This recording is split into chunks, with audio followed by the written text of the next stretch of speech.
Sedikit refleksi tentang bagaimana seseorang bisa sembuh dari rasa sakit hati yang mendalam akibat pengkhianatan. Rasa sakit hati yang timbul akibat dikhianati adalah salah satu pengalaman yang paling sulit dalam hidup kita.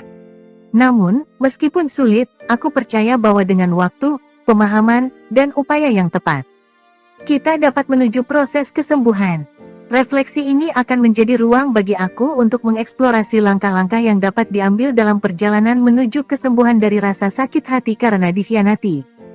Langkah pertama dalam proses kesembuhan adalah mengakui dan merangkul perasaan yang ada.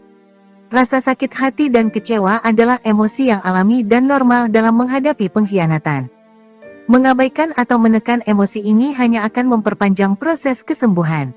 Oleh karena itu, penting untuk memberi izin pada diri sendiri untuk merasakan emosi tersebut dengan jujur dan terbuka. Melalui pengakuan dan penerimaan, kita dapat memulai proses penyembuhan yang sebenarnya. Selanjutnya, adalah penting untuk mengelola emosi dengan baik. Rasa sakit hati dan kemarahan yang timbul akibat pengkhianatan bisa sangat kuat. Oleh karena itu, penting untuk menemukan cara yang sehat untuk mengeluarkan emosi tersebut. Salah satu cara yang efektif adalah melalui ekspresi artistik seperti menulis, melukis, atau membuat musik. Mengekspresikan emosi ini melalui seni dapat memberikan kesempatan bagi kita untuk mengungkapkan dan melepaskan beban yang ada di dalam hati. Selain itu, mencari dukungan dari orang-orang terdekat juga merupakan langkah penting dalam proses kesembuhan. Berbagi pengalaman dan emosi dengan orang-orang yang kita percaya dapat memberikan dukungan yang sangat berarti. Teman dekat, anggota keluarga, atau bahkan seorang konselor dapat menjadi pendengar yang empati dan memberikan perspektif yang berharga. Melalui dukungan sosial, kita merasa didengar, dipahami, dan tidak sendirian dalam perjalanan kesembuhan kita. Selanjutnya, perlu untuk melakukan introspeksi diri dengan jujur. Melihat ke dalam diri sendiri dan mengevaluasi peran kita dalam pengkhianatan tersebut merupakan langkah yang tidak mudah, tetapi penting untuk pertumbuhan pribadi. Memahami bagaimana sikap, tindakan, atau keputusan kita mungkin telah berkontribusi pada situasi tersebut membantu kita belajar dari pengalaman dan mencegah terulangnya di masa depan. Introspeksi ini juga dapat membantu kita memperbaiki hubungan dengan diri sendiri, sehingga kita bisa melangkah maju dengan lebih baik. Selanjutnya, adalah tentang betapa pentingnya kebesaran hati untuk dapat memaafkan, baik bagi diri sendiri maupun bagi orang yang telah melakukan pengkhianatan. Memaafkan bukan berarti menghapus kesalahan atau memilihkan tindakan tersebut, tetapi merupakan langkah penting untuk melepaskan diri dari beban emosional yang terkait dengan pengkhianatan. Memaafkan bukan berarti melupakan apa yang telah terjadi, tetapi memberikan kesempatan untuk membuka lembaran baru dan membebaskan diri dari belenggu rasa sakit yang terus menghantui. Memaafkan juga membantu kita melepaskan kebencian dan kemarahan yang hanya akan merugikan diri sendiri. Namun, memaafkan tidaklah mudah, terutama ketika rasa sakit hati begitu dalam. Proses memaafkan membutuhkan waktu dan upaya yang konsisten. Penting untuk mengizinkan diri sendiri untuk merasakan emosi yang ada, termasuk amarah, kesedihan, dan kekecewaan. Hanya dengan menerima dan mengolah emosi ini dengan bijak kita dapat melanjutkan langkah selanjutnya dalam proses kesembuhan. Langkah penting berikutnya adalah memfokuskan energi dan perhatian pada diri sendiri. Setelah mengalami pengkhianatan, seringkali kita cenderung terfokus pada orang yang telah menyakiti kita. Namun, untuk sembuh, kita perlu mengalihkan perhatian dan memberikan perawatan diri. Ini termasuk menjaga kesehatan fisik dengan pola makan sehat, olahraga teratur, dan istirahat yang cukup. Selain itu, merawat kesehatan mental dan emosional juga penting, seperti dengan meditasi, mendengarkan musik, atau melakukan hal-hal yang disukai. Memberikan perhatian pada diri sendiri membantu kita mengembangkan kekuatan dan ketahanan untuk bangkit dari rasa sakit hati yang mendalam. Selanjutnya, meresapi pelajaran yang didapat dari pengalaman ini.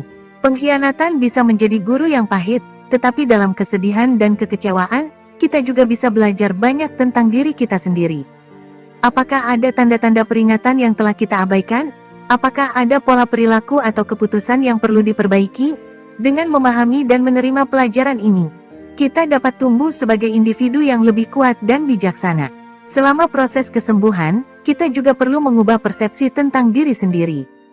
Pengkhianatan seringkali membuat kita meragukan nilai dan keberadaan kita sendiri. Namun, Penting untuk menyadari bahwa pengkhianatan bukanlah cerminan dari nilai dan harga diri kita. Kita tetap berharga dan layak dicintai. Mengubah pola pikir negatif menjadi positif dan membangun kepercayaan diri akan membantu kita pulih dari rasa sakit hati dan membangun kembali kebahagiaan dalam hidup. Selain itu, dalam proses kesembuhan, kita perlu mengasah kemampuan komunikasi dan membangun batasan yang sehat dalam hubungan kita. Melalui komunikasi yang jujur dan terbuka, kita dapat memperbaiki hubungan dengan orang-orang di sekitar kita. Penting untuk berkomunikasi dengan jelas mengenai harapan, batasan, dan kebutuhan kita. Ini membantu kita menjaga hubungan yang sehat dan mencegah terulangnya pengkhianatan di masa depan. Selain itu, membangun batasan yang sehat dalam hubungan juga penting. Kita perlu belajar mengenali tanda-tanda peringatan dan menghindari hubungan yang tidak sehat atau toksik yang mungkin menyebabkan pengkhianatan. Selama proses kesembuhan, penting untuk menjaga pikiran dan hati kita terbuka. Setelah mengalami pengkhianatan, kita mungkin merasa takut atau enggan untuk mempercayai orang lain. Namun, menutup diri sepenuhnya hanya akan membatasi pertumbuhan dan kebahagiaan kita.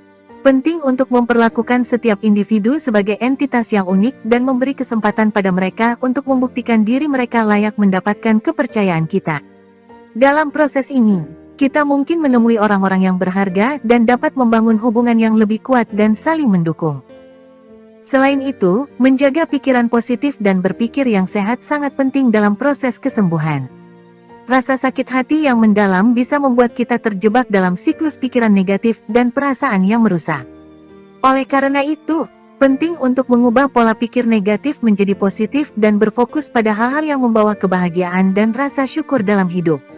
Mengembangkan praktik-praktik seperti meditasi, afirmasi positif, atau pencatatan kegiatan positif harian dapat membantu kita melatih pikiran kita untuk melihat sisi terang dalam hidup. Selama proses kesembuhan, rasanya cukup bijak untuk melihat kesalahan orang lain sebagai peluang untuk memperluas toleransi dan empati kita. Seseorang yang telah melakukan pengkhianatan mungkin memiliki latar belakang dan alasan mereka sendiri yang membawa mereka pada tindakan tersebut. Mengambil waktu untuk mencoba memahami perspektif mereka, tanpa harus menerima atau membenarkan pengkhianatan, dapat membantu kita melihat gambaran yang lebih luas dan membuka pintu untuk pemulihan emosional yang lebih baik. Terakhir, dalam proses kesembuhan, kita perlu melihat masa depan dengan harapan dan optimisme. Merasakan pengkhianatan dapat mengikat kita pada masa lalu dan mencegah kita untuk maju. Namun, penting untuk mengingat bahwa setiap pengalaman, baik menyakitkan maupun menyenangkan, membentuk kita menjadi individu yang kita adalah sekarang. Setiap hari adalah kesempatan untuk tumbuh dan membangun kehidupan yang lebih baik. Dengan menjaga harapan dan memfokuskan energi pada pencapaian pribadi dan kebahagiaan di masa depan, kita dapat melepaskan diri dari rasa sakit hati dan mengarahkan langkah-langkah kita menuju kesembuhan dan kebahagiaan yang sejati. Bagaimana menurutmu?